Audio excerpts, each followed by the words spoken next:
Welcome to InfoPro Learning's video on the 70-20-10 framework. Although this is not a new concept, it is definitely emerging as one of the most popular learning frameworks being used today. This framework breaks down the major avenues for which a learner acquires new job skills, and it states that 70% of what we learn comes from on-the-job training, 20% comes from peer or social learning, and just 10% comes from formal learning. To help you understand this framework better, we have broken it down into each individual component, starting with formal learning. Formal learning is what we tend to spend the majority of our time producing and consists of instructor-led training, web-based training, mobile learning, and any other type of training which a learner stops what they're doing to consume. Although we spend the majority of our time in this training, it only accounts for 10% of how an employee learns a new task. So our advice for formal learning is to decrease the duration of formal training to a bare minimum.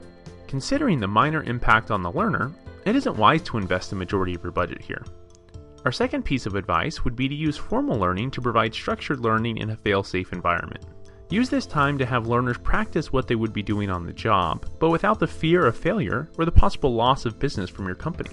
Now let's spend a little time talking about peer learning, which accounts for 20% of how someone learns a new task. That might not seem like a huge number, but considering it is double what formal learning is, it's safe to say it's fairly important. Peer learning is any type of learning which is done through the assistance of someone else. This could be from social learning software, coaching, mentoring, or multiplayer games. For peer learning to be successful, it is important that you create incentives within your company that promotes and awards collaboration.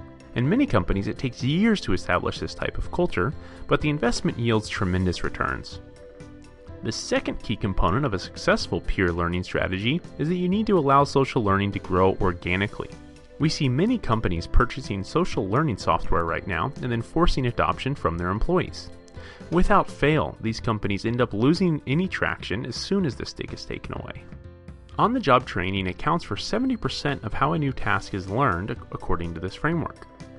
Most of the learning on the job comes from repetitive completion of the same set of tasks over and over again, and by overcoming difficult challenges.